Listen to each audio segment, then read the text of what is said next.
Dear viewers, প্রীতি ও শুভেচ্ছা নিন।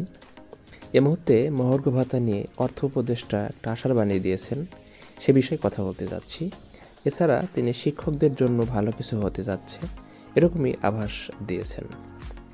তো যাই হোক, আপনারা ধৈর্য সহকারে পুরো ভিডিওটি দেখুন, তাহলে বুঝতে পারবেন যে আসলে কী ধরনের আশার বাণী তিনি শুনিয়েছেন আর শিক্ষকরা কী পেতে যাচ্ছে।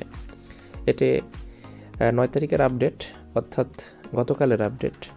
তো দেখুন কি বলা হয়েছে। মহার্ঘ ভাতা নিয়ে কি সিদ্ধান্ত হলো জানালেন অর্থ উপদেষ্টা।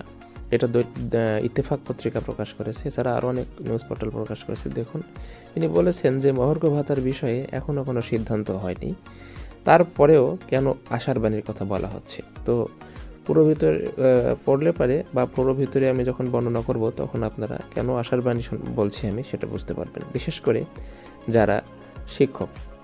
দেখুন, সরকারি কর্মকর্তা কর্মচারীদের মহার্ঘ ভাতার বিষয়ে এখনও কোনো সিদ্ধান্ত হয়নি বলে জানিয়েছেন অর্থ উপদেষ্টা ডক্টর সালেউদ্দিন আহমদ। কিন্তু তিনি একই সাথে বলেছেন যে আগামী অর্থ বছর অর্থাৎ 2025-26 অর্থ বছরে তিনি শিক্ষকদের জন্য একটি বড় ধরনের পদক্ষেপ নিতে যাচ্ছেন।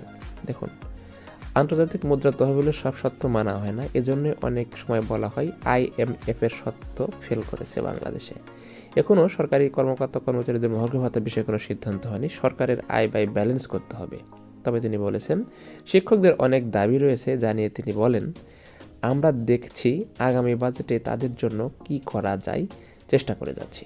তিনি এর আগের দিনও ঠিক একই কথা বলেছেন যে তিনি সাধারণত বা এই সরকার সাধারণত নবম পে স্কেল বা এগুলো নিয়ে তেমন যত বেশি চিন্তা না করছে, তার থেকে বেশি ভাবছে যে শিক্ষকদের ভাগ্যের উন্নতি কিছু করা যায় নাকি। সেক্ষেত্রে যদি বেসরকারি বিভক্ত শিক্ষকদের দীর্ঘদিনের দাবি বাড়ি ভাড়া এবং উৎসব ভাতা এটা যদি বাড়ানো যায় তাহলে এটা অত্যন্ত ভালো খবরই হবে। তো দেখা যাক কি হয়। তো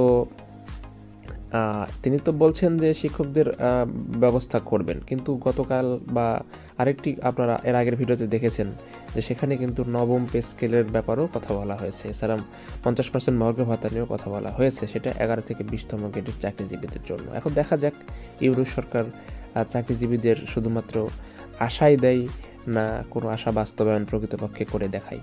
এটা দেখার জন্য আমাদের অপেক্ষা করতে হবে আরও কিছুদিন। আর অপেক্ষা না করে তো এই মুহূর্তে সরকার যে দেশের যে অবস্থা, যে টার্বুলেন্ট একটা অবস্থার মধ্যে দেশ চলছে, তাতে আর কিছুই বলার নাই। আমাদের অপেক্ষা করা ছাড়া কোনো উপায় নাই। দেখা যাক শিক্ষকদের জন্য ভালো কিছু হয় কিনা। ধন্যবাদ।